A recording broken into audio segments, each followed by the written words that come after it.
pentas menggenap janjimu sampai akhir. Mari kita buka firman Tuhan di dalam Kejadian. Saudara, saya sangat percaya walaupun keadaan semakin memburuk saudara, kita lihat kelihatannya saudara ya, gempa yang ada saudara terjadi dan kemudian mulai terjadi saudara gunung meletus. Kalau saudara lihat di televisi ada begitu banyak saudara isu-isu di apalagi beredar di BB saudara ya, segala macam isu tentang ada tsunami lah saudara ya, mau melanda Jakarta, kemudian gunung akan menjadi lebih meledak. Tapi saya tetap percaya Tuhan akan pegang kendali. Ini waktunya kita berdoa sungguh-sungguh untuk Indonesia. Tapi di satu sisi saya sangat percaya Tuhan pegang kendali. Saudara, kemarin kami berdoa buat Merapi saudara, dan kami berkata berhenti. Untuk sementara berhenti, kami berkata sampai masa lawatan itu terjadi. Berhenti, saya berkata sampai memang nanti waktunya antikris lain lagi. Tapi waktunya sekarang berhenti karena ini tahun lawatan. Saudara, dan begitu kami berdoa sungguh-sungguh saudara, kami melihat saudara mulai dari selesai berdoa sampai tadi pagi Gunung Merapi sama sekali tidak ada aktivitas. Saudara, kita kuasa doa itu sangat luar biasa. Saya sudah melihat dan berkali-kali melihat betapa dahsyat dan ajaibnya Tuhan kita. Saudara, kami percaya Tuhan sedang membuat perbedaan. Apapun saudara, kalau tadi saudara baca lihat di televisi, ada sebuah penyakit yang mulai beredar di antara peternakan saudara, yaitu penyakit ngorok saudara. Tiba-tiba saudara di Aceh itu puluhan saudara hewan, sapi dan sebagainya itu mati karena penyakit ngorok. Tapi saya mau berkata apapun ya, saudara harus tahu bahwa kita akan dilindungi dengan tangan yang ajaib. Ada satu kuasa. Ini hari-hari kalau Tuhan suruh saudara untuk perjamuan, saudara perjamuan. Kalau Tuhan suruh saudara berdoa, saudara berdoa. Tuhan suruh saudara keliling dengan tumen, lakukan. Setiap saudara lakukan dalam ketaatan, mujizat pasti terjadi. Mari kita buka saudara dalam Kejadian 41. Kita mau bicara tentang bagaimana janji menjadi sebuah kenyataan. Saudara, kita tahu cerita tentang Yusuf. Kita tahu bagaimana Tuhan membawa dia ke dalam sebuah mimpi yang terlalu besar buat dirinya sendiri. Saudara, di usia yang sangat muda yaitu 17 tahun, Yusuf mendapat mimpi bahwa semua gandum saudara ya, 11 gandum itu tunduk kepada gandumnya. Saudara, dia melihat bintang bahkan bulan dan matahari tunduk kepada dia. Saudara, orang tuanya berkata, yang benar aja. Apa kamu mau jadi raja? Saudara, apakah yang benar aja sampai orang tuamu harus tunduk kepadamu? Saudara, tetapi dia tahu bahwa itu mimpi, bukan dia yang ngarang. Dia berpikir pun tak pernah.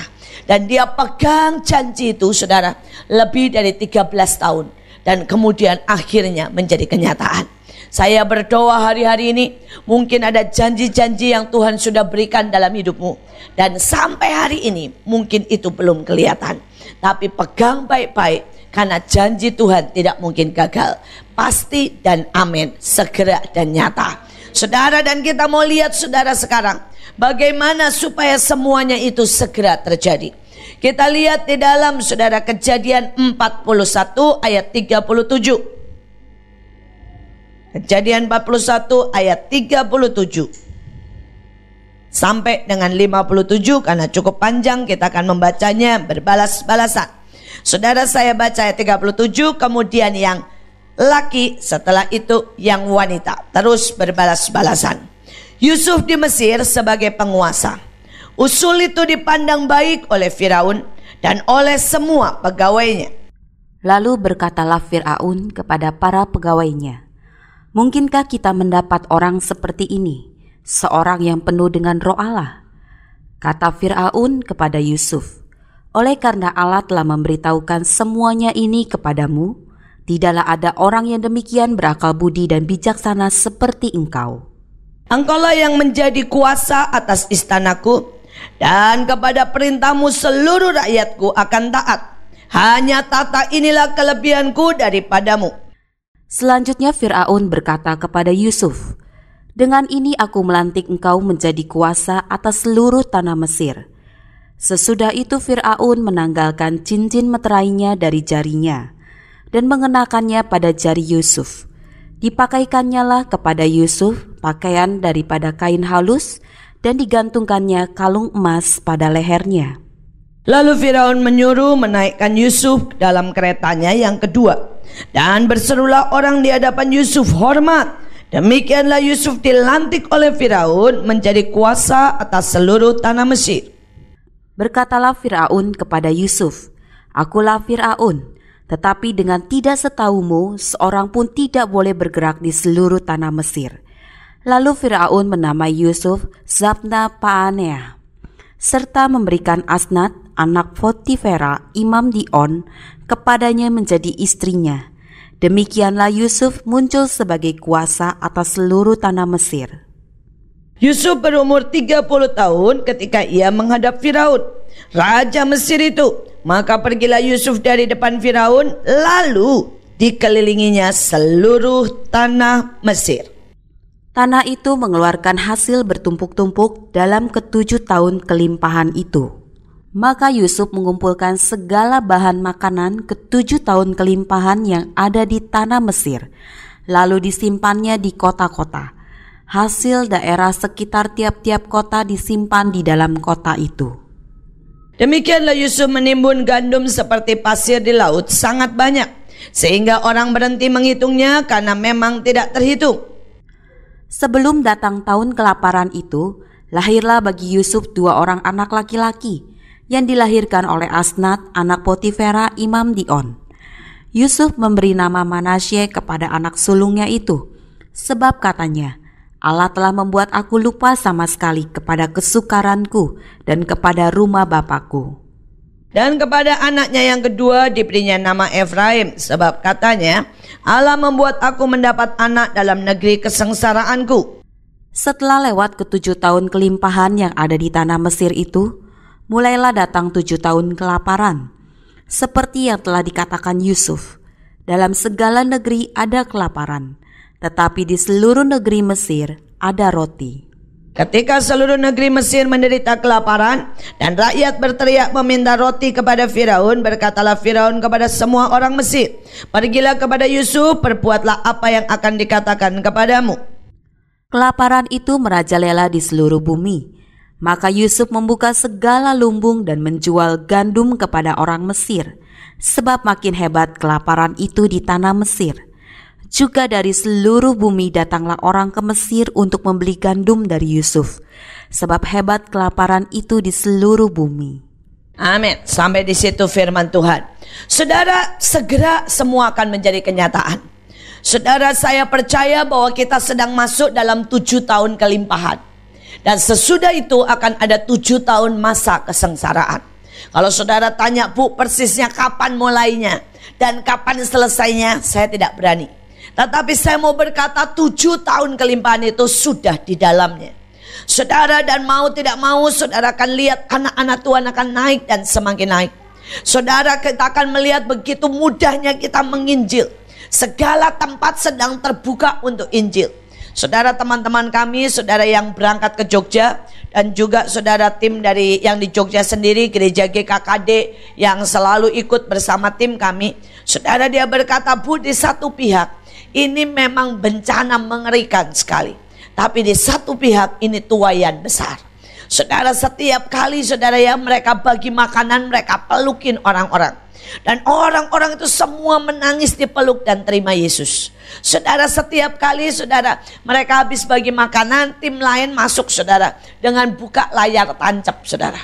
Dan setiap kali saudara layar filmnya apapun saudara ya, mereka nonton semua karena saudara tidak ada kerjaan saudara. Dan itu membuat mereka kembali dilawat Tuhan. Saudara, selesai layar tancap saudara, maka bagian guru sekolah minggu ngumpulin anak-anak. Sekali dikumpulin itu bisa 1.000, 2.000 saudara. Diceritain apapun, diajak doa apapun, anak-anak ini semua terima Yesus. Saudara, selesai anak-anak, bagian ibu-ibu dikumpulin, saudara ya. Saudara, ibu-ibu dikumpulin, saudara buat kegiatan yang sepele, saudara. Senam supaya badan sehat, saudara. Bagi kue, saudara ya. Bagi hal-hal yang kecil, misalnya kebutuhan sabun dan sebagainya. Saudara, dan itu saja membuat ibu-ibu itu kembali menangis. Diajak sama-sama berdoa kembali, saudara. Mereka, saudara, ikut disentuh dan dilawat Tuhan.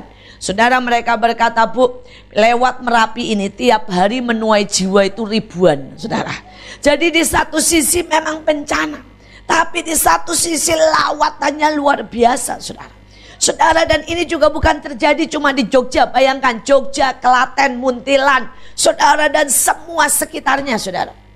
Mereka berkata, gampang banget, saudara, terima Tuhan Yesus. Sampai, saudara, daerah Ungaran, daerah, saudara, sampai ke Solo, saudara.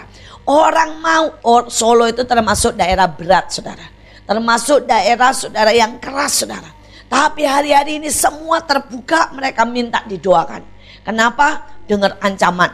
Karena kalau sampai, saudara, Merapi ini benar-benar menyemburkan seluruh kekuatannya.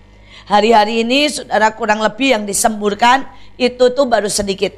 Dan kalau di total semuanya, saudara, menurut para ahli, saudara, yang dikeluarkan itu baru sekitar 20% dari apa yang di dalam, saudara. Nah, kalau sampai ini, ya, kalau keluarnya 20% terus mandek, ya enggak apa-apa, saudara ya.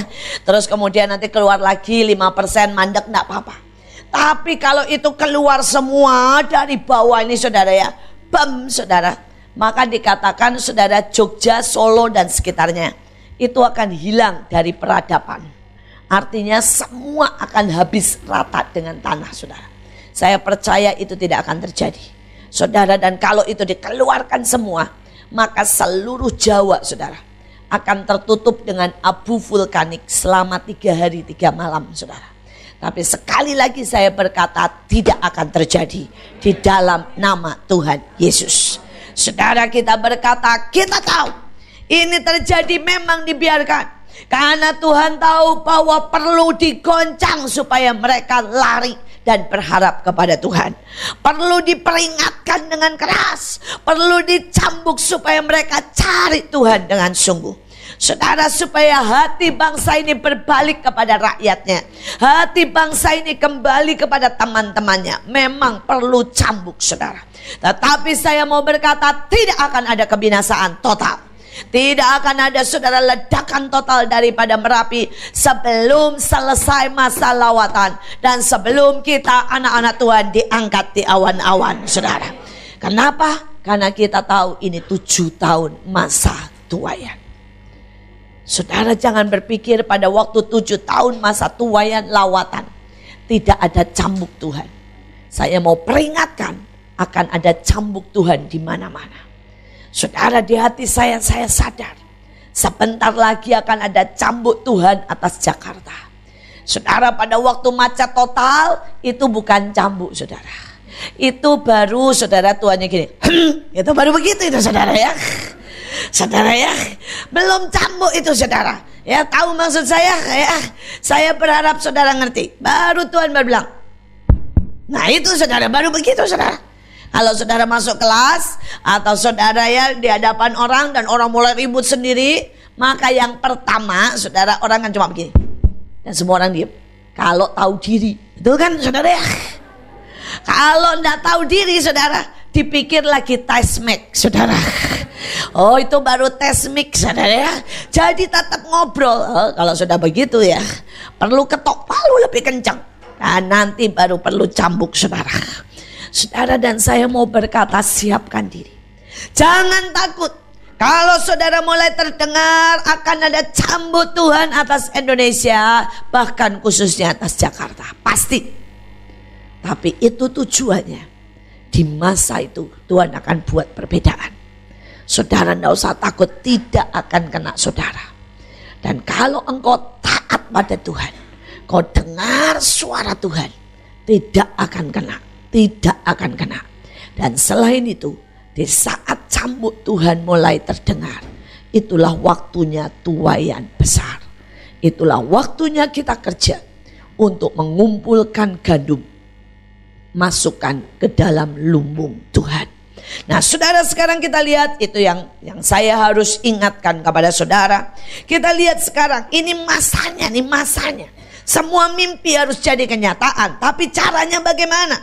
Kita lihat kenapa yang sebagian sudah mulai menikmati, yang sebagian belum menikmati. Saudara, kita lihat yang pertama ayat 38, saudara. Lalu berkatalah Firaun kepada para pegawainya, mungkinkah kita mendapat orang seperti ini? Seorang yang penuh dengan apa saudara? Roh Allah. Kalau kita ini baru separuh diisi roh Allah, kita tidak bisa saudara untuk mengalami masa lawatan. Istilah saya saudara, engkau tidak benar-benar penuh, engkau tidak sanggup duduk di tahta. Ini bukan cuma tahtanya Tuhan, tapi hari-hari ini anak-anak Tuhan akan memerintah bersama-sama Tuhan. Memerintah di bidang ekonomi, memerintah di bidang sosial, di bidang hukum, di bidang apapun kau sekolah, kau memerintah di situ. Tapi kita tidak bisa memerintah kalau saudara tidak penuh dengan roh Allah. Hari-hari ini buat hidupmu penuh dengan roh Allah. Saudara bilang bagaimana caranya? Ambil waktu untuk nyembah Tuhan. Ambil waktu untuk nari. Ambil waktu untuk baca Alkitab. Saudara, kalau saudara bilang, Bu, saya tidak punya waktu baca Alkitab, beli saudara ya. Sekarang banyak sekali kaset isinya pembacaan Alkitab saudara. Jadi saudara tinggal pasang itu, saudara bisa masak, saudara bisa nyuci, saudara bisa nyetir, saudara dengar firman.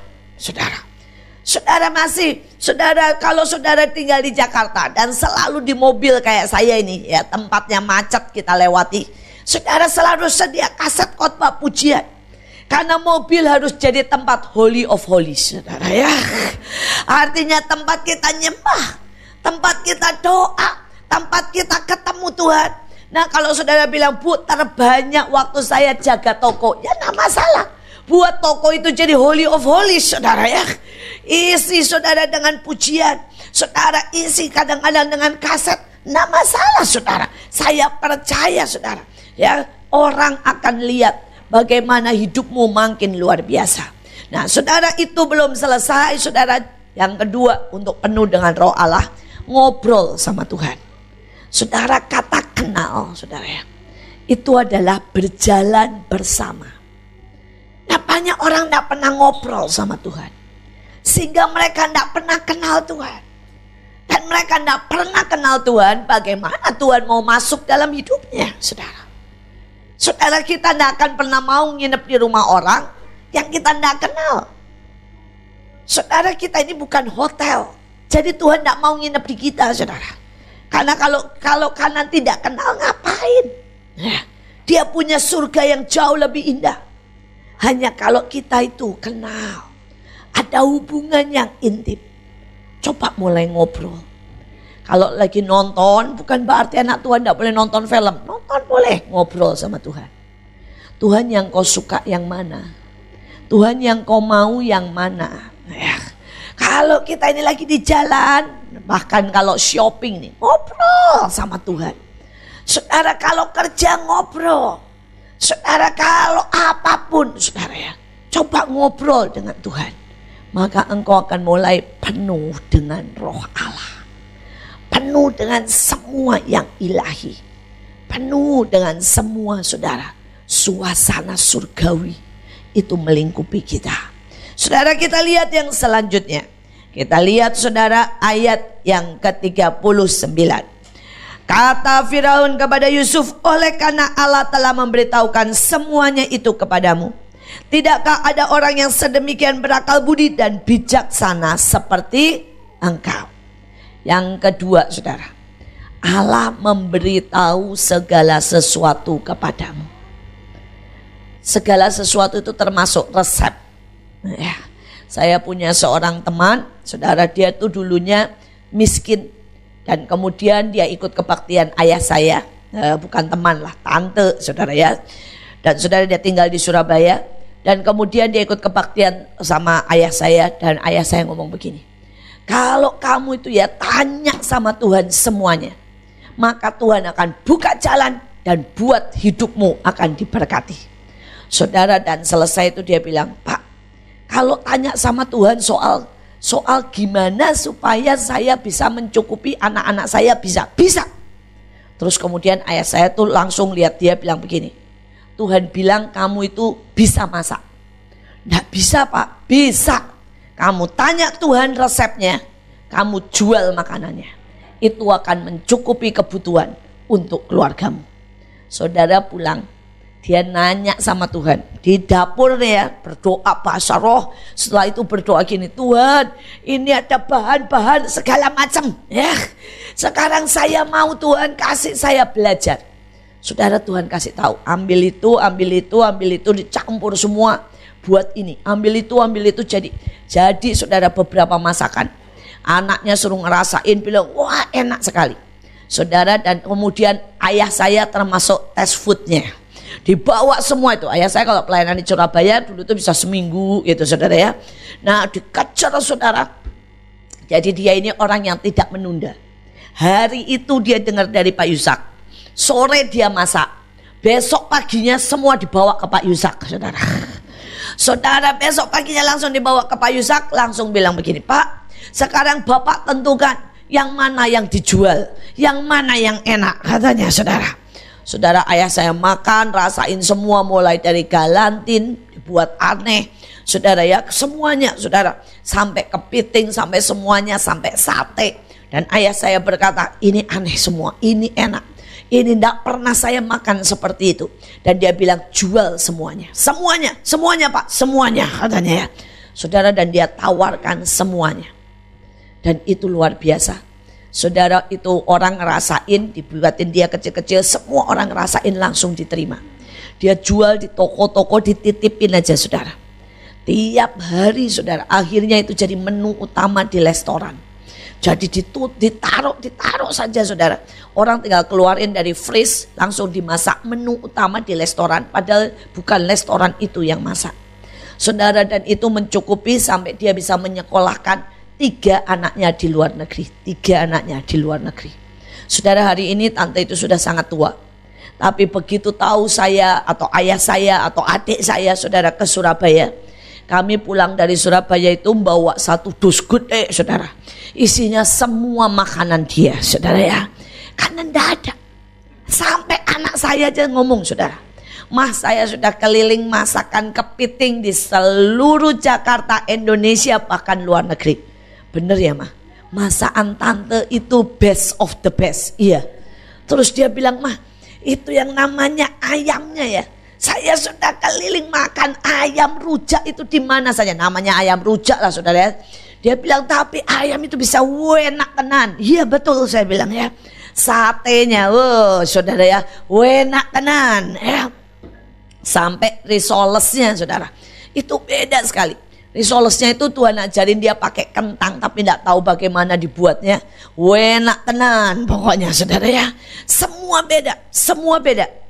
Dan tidak ada sampai hari ini saya bisa makan di semua restoran, tidak ada masakan seperti itu. Jadi jangan pernah berpikir Tuhan itu cuma tahu soal Alkitab ya. Tuhan itu tahu soal masakan. Dan selera Tuhan bukan selera cuma di Padang atau di Israel gitu ya. Nah saudara, dia tahu persis, meramu yang persis dengan lidahnya orang Indonesia. Saudara, nah coba saudara ini tanya dengan Tuhan. Saudara coba bayangkan. Kalau kita mau masuk mimpi jadi kenyataan. Kalian harus belajar untuk sampai Tuhan memberitahu segala sesuatu. Tapi bagaimana Tuhan bisa memberitahu kita kalau kita tidak mau dengerin Tuhan? Kalau kita juga tidak percaya. Kalau kita juga tidak taat. Kalau kita suka menunda. Saudara, ada seorang teman saya ya, dia itu saudara bilang begini, mana saya sudah lakukan tapi tidak benar. Saudara, dia itu ngelakuinnya nunda sampai seminggu. Dan dia bilang saya sudah lakukan. Coba bayangin ya, kalau saudara ini pesawat dapat tiketnya hari Senin, Saudara dibilang, ini ya saya kasih pesawat, ini berangkat dari Senin. Saudara dengan tiket itu datang hari Rabu. Bilang, Pak saya punya tiket hari Rabu, berlaku enggak? Enggak berlaku. Enggak berlaku saudara. Untuk segala sesuatu ada waktunya. Bayangkan Esau itu saudara, tidak menginginkan hak kesulungan, lagi capek. Pada waktu dia lagi tidak capek, dia menginginkan. Tapi waktu dia lagi tidak capek, sekali tidak menginginkan, hilang. Hilang. Nah banyak orang ini tidak ngerti saudara. Dia bilang, Tuhan bilang begini, kasih persembahan now. Kasih ke orang itu. Saudara dia tunda. Dia bilang nanti ya Tuhan kalau saya sudah punya duit. Tuhan bilang justru dalam kelemahan, kekurangan kamu kasih. Maka itu akan berlipat, berpuluh-puluh bahkan 100 kali ganda. Dia tunda sampai dia punya duit. Pada waktu dia disuruh ngasih orang itu butuh. Tapi pada waktu saudara dia tunda sampai sebulan kemudian, orang itu sudah tidak butuh. Terus dia kasih. Terus dia bilang, mana? Saya udah kasih kok tidak dapat upah. Sudah telat lagi. Sudah telat. Dan orang berpikir Tuhan tidak menggenapi janji. Tuhan memberitahu. Tapi kita butuh bereaksi tepat. Cerdik. Dan juga saudara tidak menunda. Saudara dikatakan selanjutnya, saudara, ini supaya kita bisa menikmati dan masuk di dalam masa lawatan. Masa janji menjadi nyata, mimpi menjadi daging. Dikatakan saudara, tidak ada orang yang demikian berakal, budi, dan bijaksana seperti engkau. Ini hari-hari saudara perlu berkata, Tuhan, berikan aku akal budi atau kecerdasan. Berikan aku kebijaksanaan. Saudara, Tuhan tidak bisa percayakan kepada orang yang tidak berakal budi. Dan tidak saudara punya kebijaksanaan. Saudara saya hari-hari ini sama Tuhan saya disuruh membaca. Saya setiap bulan memang baca buku saudara ya. Tapi bulan ini Tuhan suruh saya membaca buku tentang manajemen saudara. Bagaimana menguasai dunia secara manajemen. Saudara dan saya kaget sekali. Ada begitu banyak saudara ya. Yang sebenarnya prinsip Alkitab. Dan itu benar-benar menghasilkan kemenangan. Soal berakal budi dan bijaksana saudara. Saudara ada sebuah perusahaan saudara. Di mana pada waktu itu saudara diangkat seorang CEO. Saudara seorang CEO. Dan orang ini saudara dulu saudara ya di perusahaan yang lama itu bertangan dingin lah. Artinya saudara dia melakukan apa saja dan kelihatannya berhasil. Dan kemudian dia di-hire dan dipindah ke Amerika dari negaranya Kanada atau mana saya lupa saudara. Tapi saudara orang ini menjadi sombong. Dan dia tidak menjadi orang yang rendah hati dan mau belajar. Dia pakai semua gaya di negaranya. Dan dia tidak mau mempelajari saudara. Negara Amerika. Dia tidak mau mempelajari sistem Amerika. Dia juga tidak mau mempelajari saudara. Bagaimana sih kalau ngomong di Amerika. Terus kemudian tata keramanya, budayanya saudara ya. Apa selera orang Amerika itu dia tidak mau pelajari. Dia pikir dia di Kanada atau di daerahnya saya lupa itu berhasil. Maka dia berpikir ya sudah dia pakai cara dia. Dan ujungnya dia mendatangkan kerugian. Lebih dari 2 juta US dollar. Dan kemudian dia dikeluarkan dengan cara tidak hormat. Saudara ini orang ya tidak berakal budi. Kenapa sampai Yusuf harus dibiarkan tinggal di Mesir 13 tahun? Sudah tahu kenapa? Dia harus kenal orang Mesir. Dia harus tahu bahasanya. Dia harus tahu budayanya. Dia harus tahu saudara peraturan dan sistem yang bekerja di situ. Karena tanpa itu dia tidak bisa menjadi penguasanya. Banyak orang mau misalnya bilang, saya mau jadi kaya. Saudara belajar enggak soal ekonomi?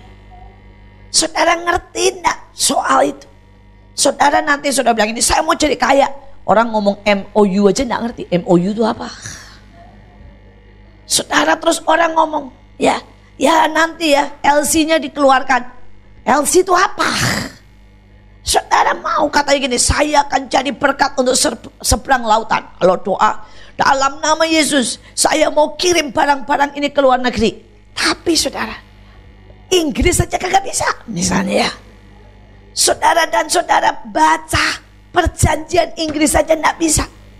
Ini enggak bisa saudara. Seringkali kita itu menjadi begitu gawat. Kita menjadi begitu, saudara, Tuhan bilang sorry ya, aku enggak bisa bawa kamu. Karena kamu enggak ngerti. Kamu tidak berakal budi dan tidak bijaksana. Saudara, ada orang enggak pernah bisa, saudara, bijaksana. Saya baca di situ salah satunya, dia bilang begini, saudara. Banyak orang itu tidak bijaksana karena dia menghitung semua pakai standarnya. Dia bilang begini, kalau misalnya ya kamu terapkan standar ketelitian, kebenaran, dan kerajinan buat semua anak buahmu, sama seperti ya kamu berpikir bahwa ya ini kan harusnya sayang dong makanan dibuang, sayang dong misalnya ya kamu pakai sapu harus hati-hati supaya jangan rusak ya dan sebagainya. Dia berkata, maka kamu tidak akan pernah bisa puas dan tidak ada punya damai dengan anak buahmu. Bahkan ini Wendy's yang nulis, saudara. Dia ngomong begini. Dia itu mengamati. Dia istilahnya begini. Kalau engkau tidak biarkan tikus beraksi, dia bilang ya, maka engkau tidak akan pernah, dia bilang, punya waktu selain untuk menjaga gudang. Saudara ngerti maksudnya? Saudara, istilah dia begini, kalau kamu tuh enggak biarin kalau kamu sibuk ngawasin, pokoknya enggak boleh ada tikus beraksi, maka kamu enggak bisa ngerjain apapun yang lain selain menjaga gudang. Dia bilang di setiap gudang pasti ada tikusnya. Biarin aja, karena tikus tidak mungkin membuat kamu bangkrut, dia bilang. Tapi kalau kamu kerjanya cuma jaga gudang, kamu bangkrut karena kamu enggak kerja. Saudara, dan dia mulai berkata, dia bilang, saya ini sengaja membuka celah sehingga anak buah saya bisa memperdagangkan banyak hal. Saudara, salah satunya dia bilang, saya tahu anak buah saya itu suka memperdagangkan minuman. Jadi saudara ya, misalnya minumannya itu 1 botol sekian ya, bisa misalnya 1 botol Coca-Cola, anggaplah begitu, bisa buat 5 gelas. Anak buahnya bilang bisa cuma buat 3 gelas. Nah, keuntungannya selebihnya masuk di anak buahnya. Dia bilang, saya tahu. Saya sengaja kok biarin. Saya sengaja ya. Saya sengaja biarkan. Saya kasih dia kebebasan dan saya benar-benar merem soal itu. Karena dia semakin rajin nawarin minuman, supaya apa, dia dapat keuntungan lebih banyak. Betul kan? Saudara, dan dia bilang, saya sengaja. Saya tahu, dia bilang ya, bahwa anak buah saya ya, itu memperdagangkan misalnya sisa makanan. Saya tahu. Tapi dia bilang ini, saya sengaja. Karena dengan dia menjual sisa makanan, maka berarti tidak ada meninggalkan makanan kemarin dijual buat besok, atau tidak ada makanan bau yang sisa, sehingga Wendy's menjadi bersih. Dia bilang, nggak masalah, saya biarin. Saudara, dan dia bilang, saya dalam tanda kutip, dia bilang, membiarkan loss, dia bilang sekitar 15% untuk mereka yang suka mencari kesempatan. Karena saya toh masih punya keuntungan lebih dari cukup. Saudara, itu kelihatannya sepele, tapi dia bilang begini, di mana orang sudah tidak ada lagi yang bisa dia ambil buat dirinya sendiri, orang itu tidak ada semangat kerja. Tapi di mana orang itu masih bisa ngambil keuntungan buat dirinya sendiri. Dia merasa itu kerjaan dia sendiri, bukan punya perusahaan. Maka orang itu masih punya semangat kerja. Ini simple. Tapi sebenarnya ini orang bijaksana. Ini orang tidak menghakimi. Tidak kerjanya bilang, nyuri ya, nyolong ya. Buat dia itu tikus mesti cari makan. Buat dia itu loss untuk membawa kekuatan semangat kerja. Dia biarkan. Ini bijaksana. Kalau istilah Kristennya ya, jangan pelit, bagi-bagi. Saudara ya. Tapi banyak orang itu pelit. Banyak orang tidak bijaksana. Nah, salah satu lagi saudara. Ini sebuah perusahaan. Saya kemarin baru baca soal bijaksana.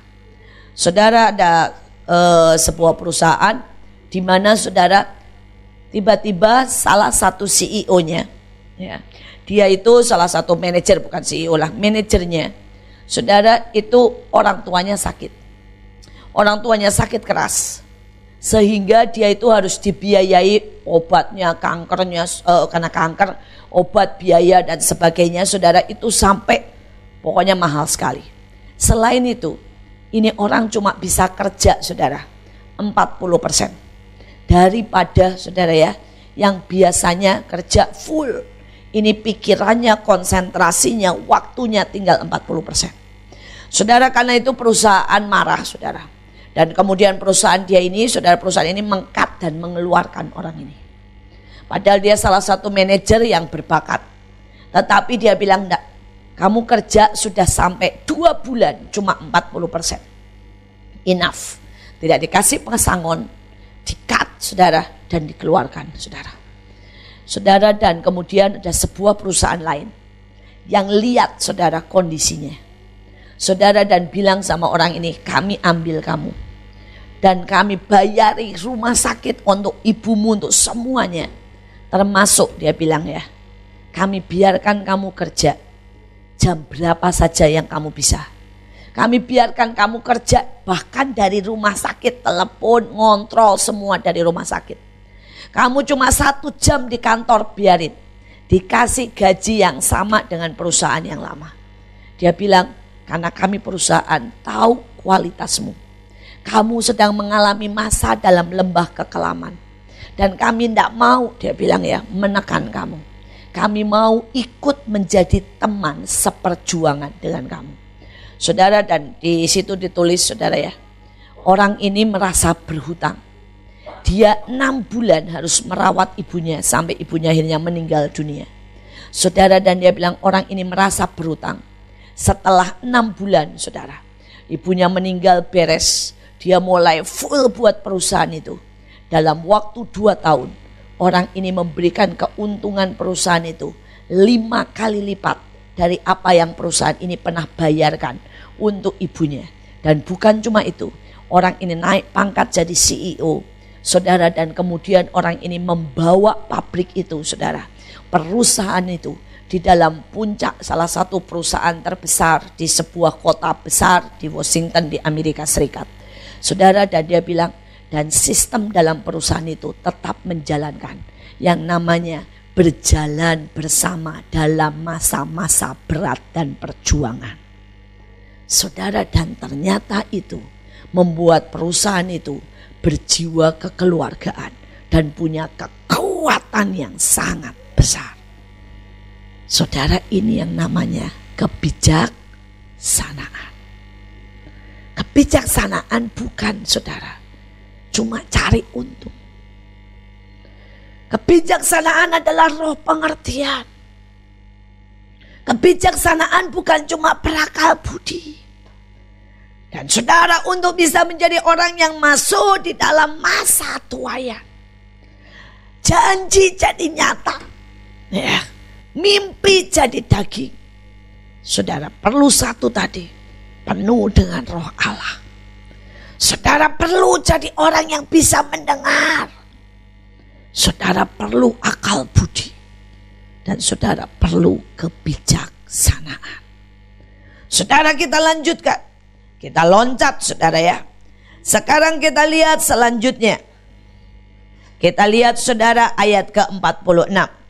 Yusuf berumur 30 tahun ketika ia menghadap Firaun raja Mesir itu. Maka pergilah Yusuf dari depan Firaun. Baru sih selesai dilantik nih, selesai pelantikan. Kemudian setelah selesai pelantikan, apa yang dikerjakan Yusuf?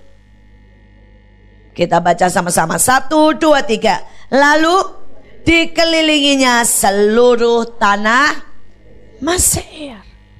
Saudara, coba bayangkan kalau kita ini habis dilantik ya. Oh saudara, yang pertama mungkin kita berkata, aduh istirahat dulu.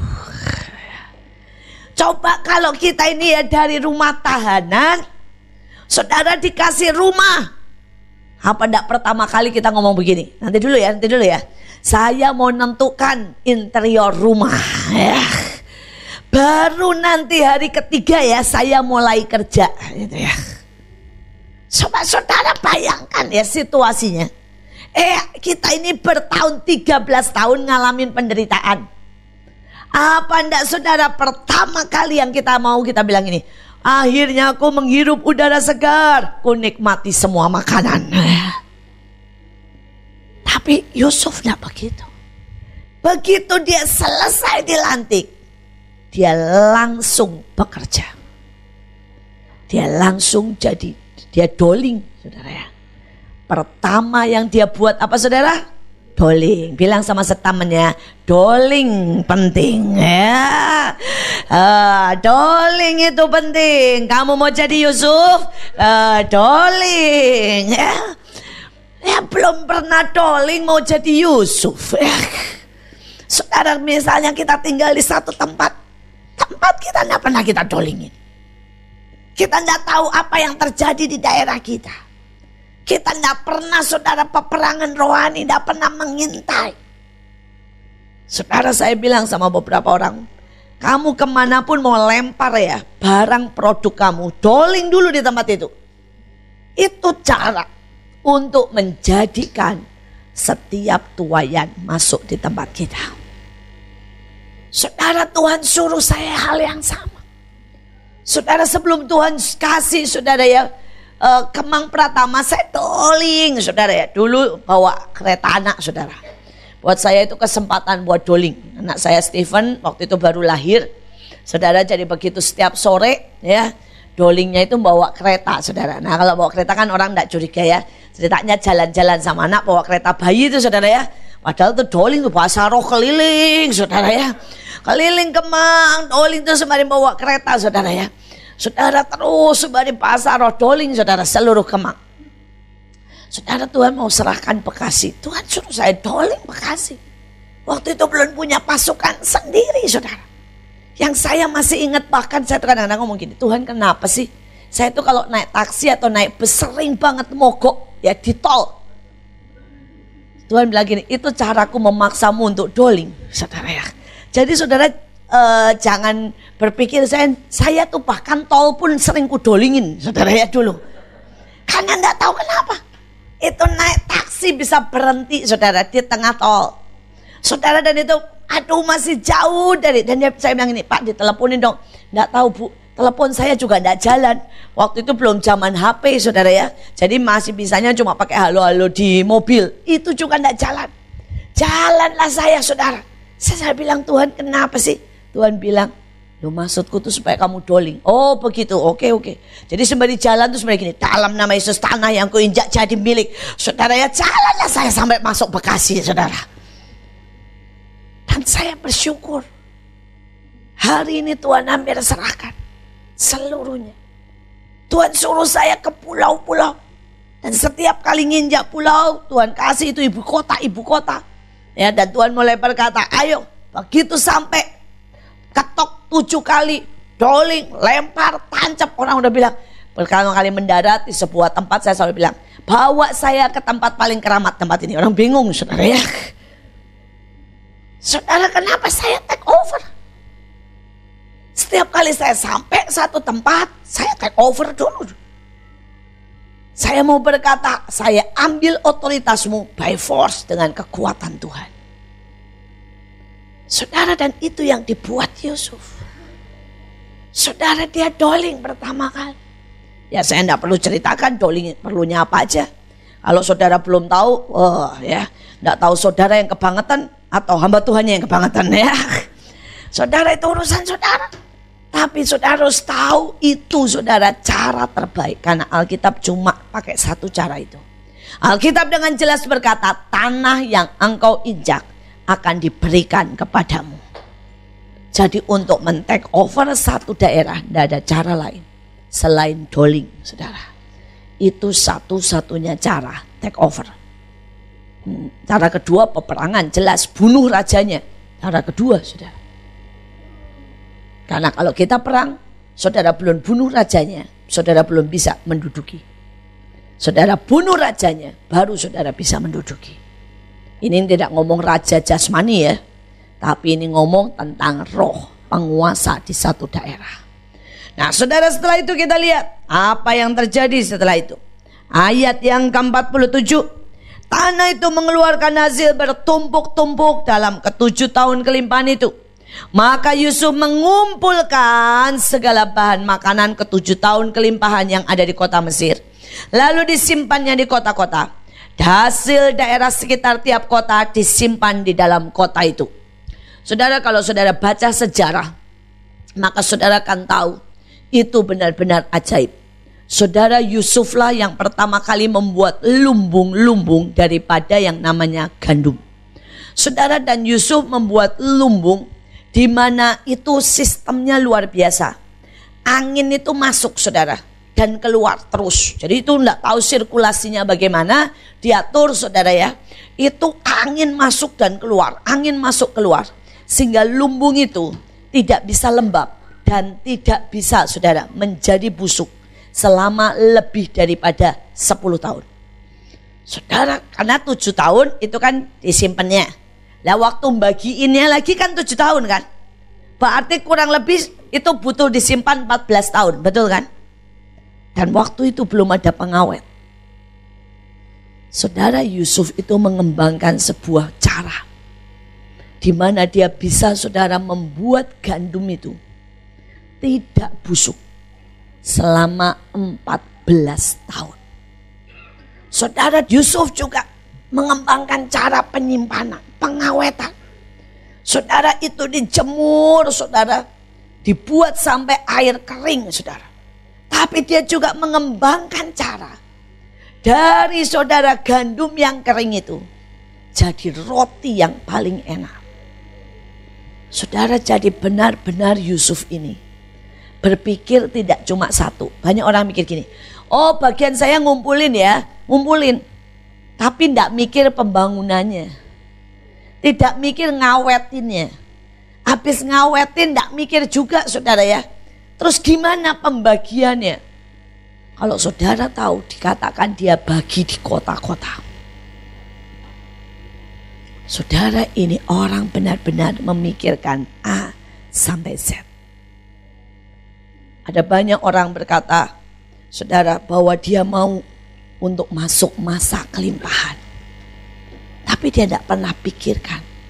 Dia tidak punya persiapan. Dia tidak pikirkan dari A sampai Z, saudara. Ini waktunya kita berkata, Tuhan beri aku hikmat. Bukan pusing tapi hikmat. Saudara, kemarin saya baca juga di buku yang tentang manajemen itu. Saudara, bahwa yang pertama kali menemukan Pampers buat diaper itu ya saudara ya, buat bayi, itu adalah Procter & Gamble. Kalau saudara tahu Procter & Gamble itu perusahaan yang bikin shampoo, Head and Shoulder ya, bikin sabun, itu Procter & Gamble. Saudara, dan mereka memang konsentrasi di shampoo dan konsentrasi saudara di sabun dan sebagainya. Hari itu mereka perusahaan nomor 1 terbesar di Amerika soal shampoo, soal produk-produk seperti itu saudara. Nah kemudian ada orang menemukan idenya, dijual ke dia, dan dia berkata gini, ya tidak ada salahnya lah, kita coba-coba saudara ya. Dia coba-coba bikin istilahnya Pampers buat anak-anak. Dan dia bilang, ayo kita coba pasarkan, siapa tahu bangsa kita mau pakai Pampers kertas, gantinya Pampers popok pakai kain saudara. Saudara, hari itu dia punya kekuatan penuh sebenarnya. Tapi maaf kata, dia tidak sepenuh hati.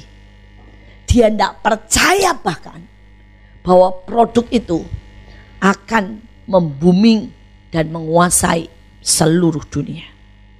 Dia pakainya ilmu coba-coba. Padahal ada iklan, buat yang kita sayang tidak boleh coba-coba. Ya. Loh, iklannya kan bilang begitu kan? Nah, saudara ya. Nah, ini dia pakai ilmu coba-coba. Saudara, dan dia coba, saudara, tidak dengan segenap kekuatan. Padahal Alkitab berkata, kasihlah Tuhan dengan apa, saudara? Segenap hati, segenap kekuatan, segenap jiwa. Saudara, dan kemudian Hages, saudara tahu itu sampai hari ini menguasai popok. Saudara, dia melihat produk itu. Dan hari itu dia bergerak di bidang paper, di bidang kertas. Dia sama sekali tidak punya kekuatan seperti Procter & Gamble. Keuangannya, saudara ya, itu hampir-hampir 1:10, saudara. Tapi hari itu dia berkata begini, ini produk saya percaya banget. Saudara, dengan sepenuh hati, Hages membanting setir. Dari kertas biasa, dia banting setir ke itu. Dia buat pabrik di 4 titik. Karena dia bilang begini, kalau kita mau launching, jangan sampai orang di Amerika Utara tidak dapat produknya. Jangan sampai ya, orang nanti kalau kita bawa dari Amerika Selatan ke Amerika, misalnya bagian tengah, kemahalan karena transportnya. Saudara, jadi dia buka langsung di 4 titik. Karena dia tidak mau orang dibebani oleh transport. Saudara, dan kemudian dia buat desain yang bagus. Saudara, dan dia mulai, saudara ya, tawarkan ke semua, dia taruh produk itu. Yang lebih ajaib, dia tidak punya uang, saudara, buat reklame di TV atau di radio. Jadi sama sekali tidak pakai reklame di televisi atau di radio. Bahkan dia juga tidak punya uang untuk buat reklame di depan toko-toko. Dia cuma punya uang, saudara, untuk bikin di 4 titik pabrik. Dengan sepenuh hati, dengan packing bagus, dengan gambar, desain sebagus mungkin. Dan kemudian dia berkata, bagi kami percaya. Kalau kami berikan mutu terbaik, produk terbaik, harga murah yang terbaik, kami percaya masyarakat bisa melihatnya. Saudara, dan dikatakan dalam 3 bulan, Hages menguasai seluruh Amerika. Dan Procter & Gamble tutup, makanya tidak ada produksinya lagi. Saudara bisa bayangkan sampai hari ini. Karena dia mikir dari A sampai Z. Persiapannya matang. Segenap hati. Ada orang yang pelayanan coba-coba. Nyanyi coba-coba. Nari coba-coba. Saudara, kan berbeda sekali. Saudara, saya tidak coba-coba loh waktu masuk pelayanan. Saudara, waktu saya masuk pelayanan, saya buang ijazah saya. Saya taruh di situ uang saya, hidup saya, karier saya, tenaga saya. Saudara, seluruhnya, bahkan anak saya taruh di situ, saudara. Saya tidak sedang coba-coba buat pelayanan. Saya buat semuanya yang terbaik. Pada waktu kami mulai buka rumah singgah, saya cuma punya 1 keyboard, itu keyboard saya buat nyembah di rumah. Itu yang pertama kali saya kasih buat pelayanan. Saudara, waktu saya punya cuma, saudara, mainan anak-anak saya, itu yang saya bawa, saya gotong ke rumah singgah. Saudara, saya cuma punya uang, saudara ya. Pada waktu itu sebulan sekitar 3 juta. Dengan 3 juta itu, saudara, saya habis-habisan berpikir semua yang ada, saudara ya, saya olah untuk beri makan anak-anak jalanan. Banyak orang berpikir mereka bisa bermain dalam pelayanan. Mereka cuma kasih sebagian. Seperti Procter & Gamble. Dan itu tidak akan pernah menghasilkan banyak hal. Saya berdoa dimanapun kau kerjakan. Engkau bekerja di restoran, kau bekerja mungkin saudara di komputer, engkau mungkin hari ini jadi guru. Saya mau berkata, apapun yang kita buat, lakukanlah segenap hati. Lakukan segenap hati. Pikir baik, pertimbangkan, susun rencana. Taruh sungguh saudara hatimu di situ. Taruh sungguh. Taruh imanmu di situ. Karena kalau saudara tidak taruh imanmu di situ, saudara tidak nyampe. Di zaman Yusuf, saudara, orang berkata mana mungkin bisa nyimpen. Itu zaman saudara, orang masih biasa panen makan. Orang tidak pernah ngerti tentang nyimpan 14 tahun. Dan saya rasa sampai hari ini pun saudara, bahkan di Indonesia saudara, mungkin saudara tidak banyak orang bisa nyimpen gandum atau padi, atau saudara jagung 14 tahun dan tidak busuk. Saya yakin selain dipikir, selain minta hikmat Tuhan, itu ditopang oleh iman Yusuf.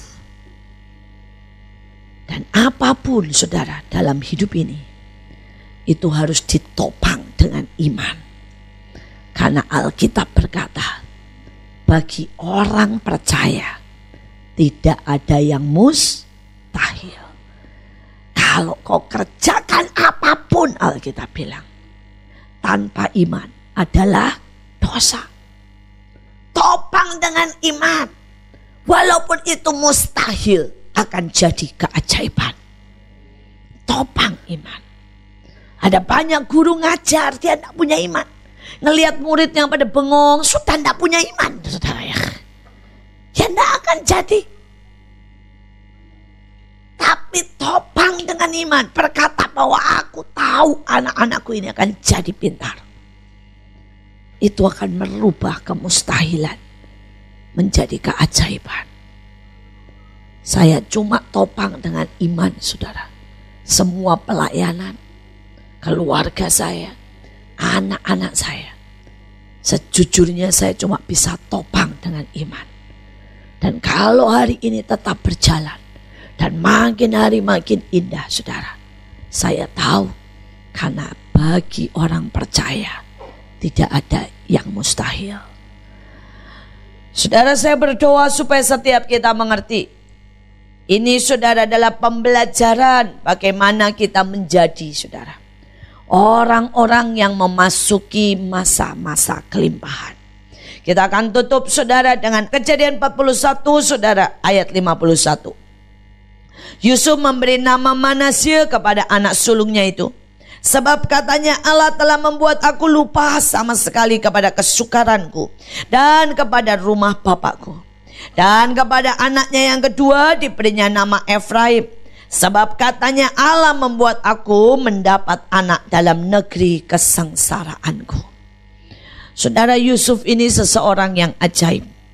Saudara, yang pertama saudara, dia seorang yang bisa melupakan semua saudara kejahatan atau semua kepahitan yang seharusnya jadi alasan untuk dia punya dendam.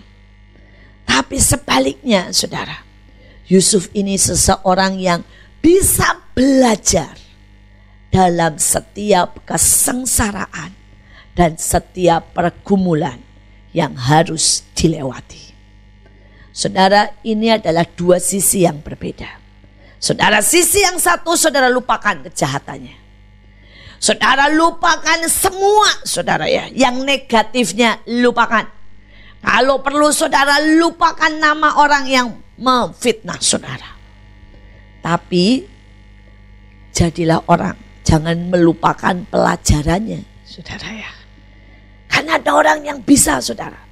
Ada dua tipe yang sering kali saya lihat. Yang pertama orang cuek. Dia biasanya mudah mengampuni, mudah lupa saudara ya. Dan mudah saudara untuk berkata ya sudah gagal ya sudah coba lagi. Tapi yang gawat, orang cuek ini suka tidak bisa belajar, tidak bisa meneliti, dan tidak bisa saudara membuat dirinya saudara menjadi kaya karena pelajaran yang diambil dari setiap keadaan. Tapi sisi yang lain adalah orang yang selalu menganalisa saudara. Dia menganalisa segala sesuatu, dia mempelajari segala sesuatu, dia mengamati segala sesuatu, menyimpan segala sesuatu, dan ujungnya dia ketakutan, kepahitan, sakit hati, dan tidak bergerak. Kenapa? Takut saudara. Yang susah di sini adalah menyeimbangkan dari keduanya. Seandainya Yusuf ini takut untuk mengawasi saudara-saudaranya. Loh, dulu dia mengawasi saudara-saudaranya. Akibatnya saudara, dia masuk di dalam sumur. Betul kan? Kalau itu terus dia jadi takut. Dia bilang, makanya gue gak mau ngawasin lah, mau korupsi gue diem aja. Payah saudara. Dia gak bisa jadi kepala penjara. Dia gak bisa jadi pengawas rumah Potifar. Saudara, Yusuf ini menggabungkan keduanya. Dia bisa melupakan kejahatannya. Dia tidak balas dendam. Dia tetap sweet dan tidak pernah marah. Coba kalau dia tuh pengingat. Oh saudara, begitu dia naik dia mulai panggil istri Potifar. Terus dia panggil lagi saudara ya. Siapa yang melupakan dia? Nah ya, juru minuman ya. Terus dia bilang panggil satu-satu. Dia panggil jemputin tuh kakaknya ya. Satu-satu. Yang satu penjara 2 tahun, 5 tahun, 7 tahun ya. Saudara, dan yang model begitu Tuhan tidak bisa percayakan yang besar. Tapi yang model sembrono tidak pernah belajar. Saya lihat orang 5 kali bangkrut tidak belajar juga saudara ya. Ada orang kebentur-bentur, tidak belajar juga, saudara. Ada orang, saudara ya, sudah berbuat kesalahan sama berkali-kali, tidak belajar juga. Menggabungkan keduanya, itu yang membuat nama dari anaknya. Dia lupakan yang jahat. Tapi dia bilang, Tuhan itu memberi anak dalam masa kesengsaraan. Artinya begini, setiap kesengsaraan menghasilkan sesuatu dalam hidupnya. Tapi dia lupakan semua kepahitannya. Kalau saudara bisa gabungkan keduanya, istilah saya gabungkan antara Manasye dan Efraim, maka saudara akan jadi orang yang masuk di tahun yang ajaib. Ini tahun-tahun yang ajaib. Mari biar semuanya itu kita minta. Anugerahnya memampukan kita. Anugerahnya memampukan kita. Saudara, kalau dimanai hari ini saya sedang ajarkan lagu yang berkata banyak kemustahilan, semua diubah jadi keajaiban. Saya berkata semua kelemahan diubah menjadi kepahlawanan. Semua kehancuran Tuhan ubah jadi lawatan, contohnya Yogyakarta. Dan semua kekalahan kita Tuhan sedang balikan menjadi sebuah kemenangan besar. Saudara, dan saya berkata, ayo terbang. Ini waktunya terbang dengan iman. Waktunya terbang saudara ya dengan doa syafaat. Waktunya terbang dengan roh Allah di puncak kejayaan, di masa keemasan. Jadi daging pasti genap. Karena firman-Nya ya dan amin. Mari kita. Anda diberkati dengan pemberitaan firman Tuhan. Dapatkan kaset, VCD, CD, MP3, dan buku-buku rohani dari hamba-hamba Tuhan. Evangelis Yusak Cipto, Pendeta Petrus Agung, Evangelis Iin Cipto, dan hamba-hamba Tuhan lainnya. Tersedia juga banner dan alat-alat tarian lainnya. Hanya di toko buku Bless to Bless. Bless to Bless. Bless to Bless.